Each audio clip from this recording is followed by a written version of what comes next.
recognize the Solicitor General. Thank you, Madam Speaker. I'm delighted to rise and to speak on the Honourings Veteran Act 2024 and to thank my colleague, the member from Brampton North, the acting minister, and my friend for bringing this forward. And it is not lost on us on the week that we speak about this bill just prior to Remembrance Day. I also wanted to acknowledge my colleague and friend from Kiiwetinoong yesterday that reminded us why we should think of the late Senator Murray Sinclair today and every day. Senator Sinclair was not afraid to let us learn about the path to reconciliation.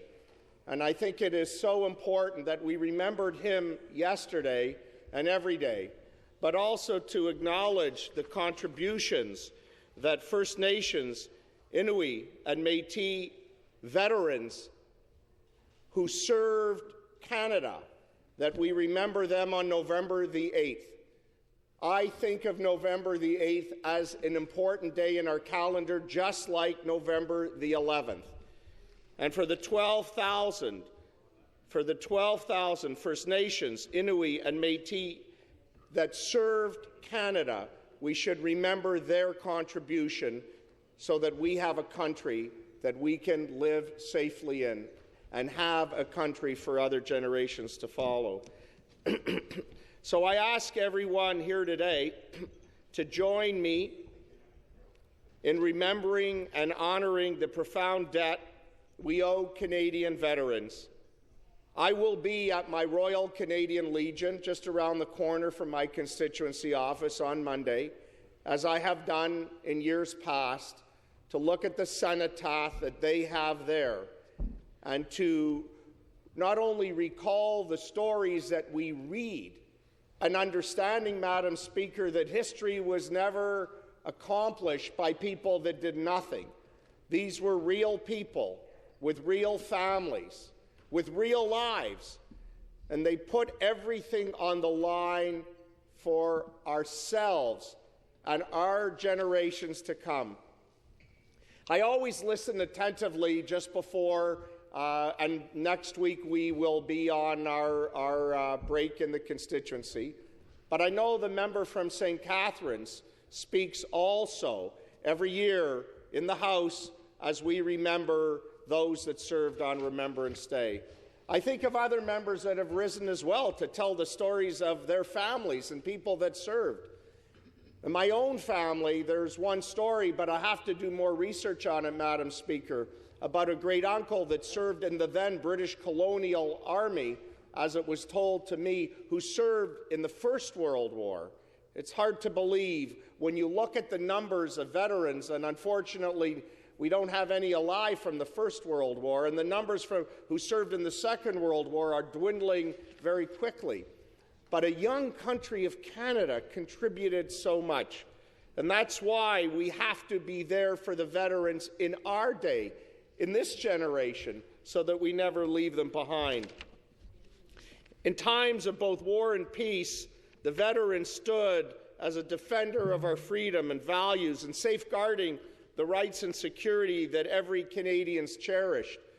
Madam Speaker, some veterans, when they came back from service, came forward to serve in other ways. They became firefighters and police officers and first responders and dentists and doctors.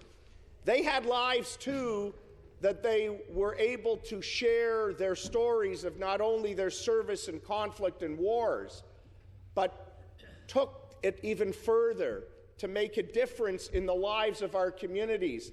I had the honor very early this year, I think it was the first event of 2024, when I went to Toronto Police Service, and I met our Toronto Police Service officers in uniform who had given their service to the Canadian Armed Forces. And let me tell you something, it is unbelievable to hear these stories. A person's commitment to serve, as the Premier has said many times, as others have talked about this concept that I hold dear of service over self, gives new meaning when you meet somebody that served, that is a veteran, but also has come back to serve again. And I think of those incredible police officers and firefighters and first responders. There's things we can do. There's small things we can all do, especially this month. And one of them is attending or volunteering at a remembrance or veterans appreciation event. For those who have legions in their riding, it's so simple. On November the 11th, go to the Legion. Go for the service. See for yourself.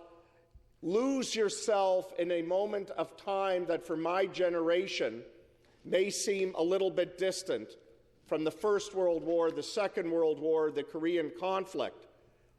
When I think of those veterans today, I think of those that served in Afghanistan and other conflicts in the world where Canada has continued to contribute, because we are a country that believes in peace, we are a country that is optimistic, and we are a country with incredible values that welcomes everyone from the world to bring the best of who they are into our province.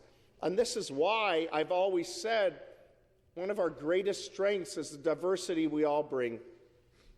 So participating in a Remembrance Day event is very important.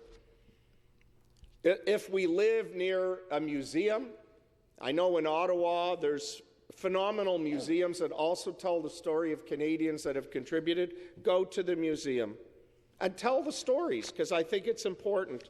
We must learn about the contributions that veterans made across Canada. And each region of Ontario has stories of veterans who served bravely, shaping the fabric of our communities through their dedication and sacrifice. It's understanding these contributions, Madam Speaker, that connects us to history and to the legacy, and to ask them to tell their stories if they are so able, because they're hard. We can't only look at history books and read old newspaper clippings to understand the contributions that people have made. So that's why if we see a veteran, approach them and talk to them and learn from their own expert eyewitness to history. This knowledge deepens our respect and reminds us of our responsibility to support and remember veterans as an essential part, Madam Speaker, of Ontario's heritage and identity. I think it's important also that we look to veterans as guest speakers to honour them when we can. For those in the legislature that were fortunate enough to receive over our lifetime a medal, a government medal, let me tell you, it's a high honour. I had received one in the early 90s, and I was rather young, and I was overwhelmed to receive a medal for a contribution that I had made. And I know many of us from time to time at different occasions, the member sitting sitting near me from Richmond Hill, I've seen her wear her medals as well. The medals are an important recognition of a contribution made. But when you see a medal on a veteran, it's just taking it to a different level of something so small, but so important for them that they were recognized for something that they did. I think that's important. So inviting them to be a guest speaker at an event, that's important. And carrying out acts of appreciation to honor veterans. And sometimes it's a small honor. I have some veterans in my constituency of York Centre, and I enjoy sitting with them at the Legion when I can and understanding their contribution, not only what it was at the time that they served in active service, but the work and the resources that they bring to another generation. When we see the young cadets who come forward, such as on Remembrance Day, we see the umbilical tie one generation to another, and that's important.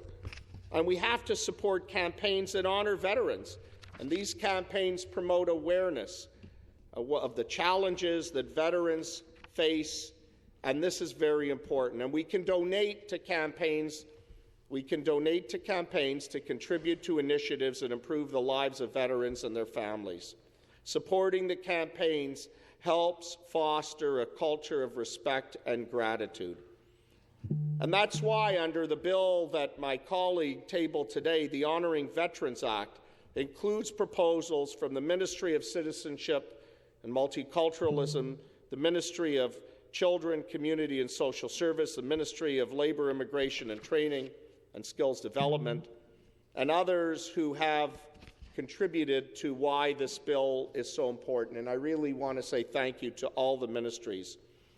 The Act, along with supporting initiatives by several ministries, will expand provincial recognition for veterans, increase financial and community supports for veterans, and support career pathways for veterans and military families. And it's important because Ontario is home to approximately 149,000 veterans. And this number is growing, with 8,000 to 9,000 Canadian Armed Forces members being released from military service each year. And we know that while most veterans do well post-service, many also face socioeconomic challenges that impact their well-being and quality of life.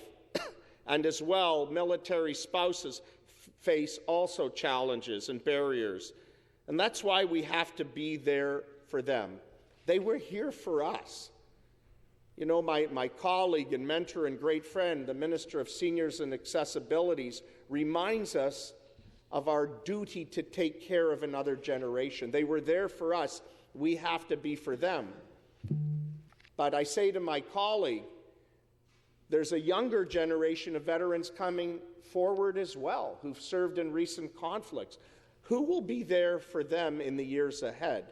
It may be our children, and it will be our children, who have to take care of them, just like we have to take care of those veterans that served in the Second World War and the Korean conflict and in other conflicts. So we have a duty to uphold this responsibility. Expanding the provincial recognition for veterans and facilitating a process to support programs are an essential step in reinforcing our dedication to honouring those who sacrificed so much for all of us. Without adequate support, these individuals often face unnecessary challenges, from financial stress to mental and health struggles. And it's important that we're there for them. We need to talk again about Remembrance Week. I started, Madam Speaker, at the top of my remarks to make sure that we know the date, November the 8th. And we spoke about that. That's very important. Indigenous Remembrance Day. We must remember that day. And November the 11th is also an important day. That's a day when we come together. We come together and we go to our Royal Canadian Legions, or we go to communities around Ontario that have a cenotaph. Just stop at the cenotaph. Stop for a minute and reflect on how lucky we are to live in this incredible province, thanks to the service of others. It's important as part of this legislation that we amend the name of the statute to Remembrance Day and Veterans Week Act 2024, that we amend the preamble to honour those who served in addition to those who gave their lives, and add a statement condemning acts of stolen valour. I want to talk about stolen valour. Yesterday, my colleague, the minister, brought in veterans, and I had a chance to understand more about why is stolen valour such a threat. I never really thought about it until I read the bill, and I made some calls myself, because I don't know what type of individual would think it's okay to be an imposter, to wear medals that don't belong to them, to feel that they have a rite of passage to be somebody that they're not. There is no society that this would be acceptable. And I really take privilege in even understanding what type of deranged individual could do something like this, because it's totally unacceptable. It's unacceptable anywhere that anybody should steal away valor or be an imposter to somebody else. I think of firefighters. I think of police officers. I think of first responders. I think of so many people whose work to keep the province safe is rooted in the identity of who they are. And anything that was awarded to them is theirs. We can't have somebody using a privilege that doesn't belong to them as a means of saying, I will be that person. This goes beyond the pale of anything that anybody could justify. I have to tell you, Madam Speaker, because I've had the privilege of attending at so many March Past ceremonies in Elmer, Ontario, at the Ontario Police College, and some of them served in the military. Some of them served in the military. For the 10 March Past ceremonies, I've been privileged to see almost 5,000 people join the ranks of police officers. And every time I look at the medals on the jackets of these officers, who are in some cases quite young, I ask the question, where did you get the medals? Who awarded you this? And they say, I served in the Canadian Armed Forces. I was awarded a medal for something meritorious that I did to stand up. I talk, Madam Speaker, of the importance of the uniform. The uniform of a police officer or a firefighter commands respect. It means when you go to a community wearing your uniform, it has an enormous responsibility for the person wearing it that they take with a sacred oath, a sacred trust. And for the people who see men and women in uniform, we respect that uniform for the importance it commands. Stolen valor, somebody who feels it's okay to put on somebody else's uniform that didn't earn the right to do that, is causing not only confusion in the eyes of others, because when we see somebody in uniform, we assume that that person had the authority and the charge and the carriage to wear that uniform. I find this beyond horrific that we are even talking, that the minister mentioned in his remarks, stolen valor, of how somebody could do it and get away with it. This really bothers me, and that's why I'm delighted in the bill we're talking about stolen valor as a way to raise awareness, as a way to remind people that you can't do it. It's not right. So on this Remembrance Day, pay even more attention to the fact that the people that wear the uniforms, and the veterans that come out, I might add, on Remembrance Week, to wear their uniforms again.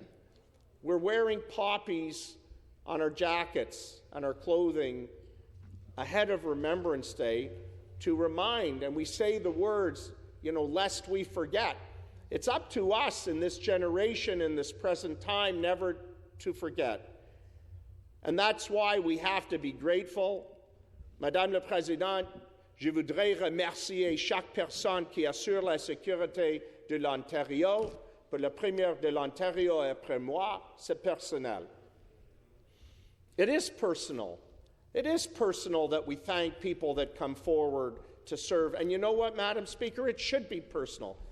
It should be personal to every one person living in Ontario, coming to Ontario, seeing the richness as to why we are so optimistic, because we believe in our province, we believe in our future, and together we can do so much. It goes back to remembering our past. History is hard. History was never made by people that did nothing. So today and every day, especially on November the 8th, especially on November the 11th, let us remember, lest we forget. Thank you, Madam Speaker.